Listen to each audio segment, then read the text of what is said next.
ঘিলামৰাই খুব গৌৰৱ উজ্জ্বলভাৱে প্ৰায় অৰ্ধ শতিকা অতিক্ৰম কৰিছে আৰু আজি তিনিদিনীয়া কাৰ্যসূচীৰে গ্ৰহণ কৰা কাৰ্যসূচীৰ প্ৰথম দিন প্ৰায় 1000গৰাকী বিহুৱতীৰ এটা সুন্দৰ নৃত্য তেখেতসকলে আয়োজন কৰিছিলে আৰু আমি খন্তেক পূৰ্বে এই নৃত্য উপভোগ কৰিলোঁ। আমি সকলোৱে জানো বিহু বুলি ক'লে এটা সুকীয়া মাদকতা আছে।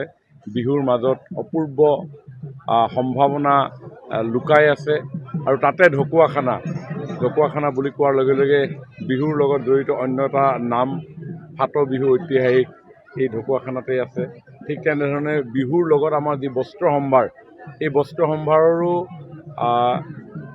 উৎপত্তিৰ অন্যতম স্থল এই ঢকুৱাখানা। প্ৰত্যেক ঘৰতে ইয়াতে মুগা উৎপাদন হয়, প্ৰত্যেক ঘৰতে ইয়াত এৰী উৎপাদন হয়, প্ৰত্যেক ঘৰতে বস্ত্ৰ নিৰ্মাণ কৰা হয়।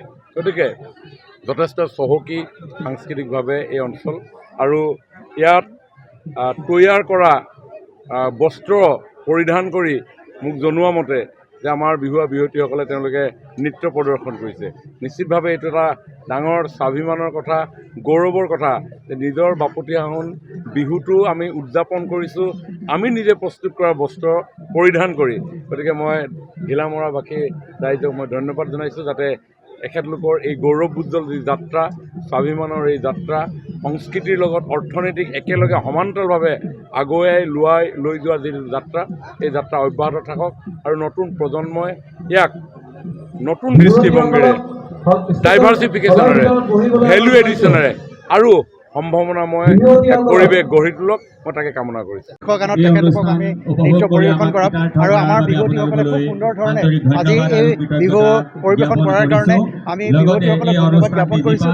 আৰু তাৰ লগতে অসম চৰকাৰৰ মাননীয় মন্ত্ৰী বিমল বৰা ডাঙৰীয়াই লগতে আমাৰ এই সমষ্টিৰ বিধায়ক মাননীয় নৱকুমাৰ দলে ডাঙৰীয়াই ইয়ালৈ আহি আমাৰ অনুষ্ঠানটিৰ কষ্ট বৃদ্ধি কৰাৰ কাৰণে আমি দুয়োগৰাকী বিহুৱতীসকলক আমাৰ কৃতজ্ঞতা জ্ঞাপন কৰিছোঁ। ঘিলামৰাই খুব গৌৰৱ উজ্জ্বলভাৱে প্ৰায় অৰ্ধ শতিকা অতিক্ৰম কৰিছে আৰু আজি তিনিদিনীয়া কাৰ্যসূচীৰে গ্ৰহণ কৰা কাৰ্যসূচীৰ প্ৰথম দিন প্ৰায় 1000গৰাকী বিহুৱতীৰ এটা সুন্দৰ নৃত্য তেখেতসকলে আয়োজন কৰিছিলে আৰু আমি খন্তেক পূৰ্বে এই নৃত্য উপভোগ কৰিলোঁ।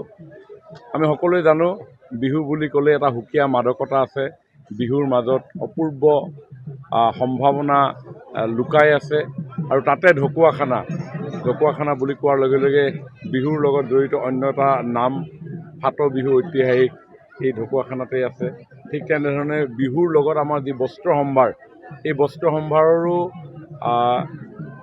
উৎপত্তিৰ অন্যতম স্থল এই ঢকুৱাখানা। প্ৰত্যেক ঘৰতে ইয়াতে মুগা উৎপাদন হয়, প্ৰত্যেক ঘৰতে ইয়াত এৰী উৎপাদন হয়, প্ৰত্যেক ঘৰতে বস্ত্ৰ নিৰ্মাণ কৰা হয়। গতিকে যথেষ্ট চহকী সাংস্কৃতিকভাৱে এই অঞ্চল আৰু ইয়াত তৈয়াৰ কৰা বস্ত্ৰ পৰিধান কৰি মোক জনোৱা মতে যে আমাৰ বিহুৱতীসকলে তেওঁলোকে নৃত্য প্ৰদৰ্শন কৰিছে।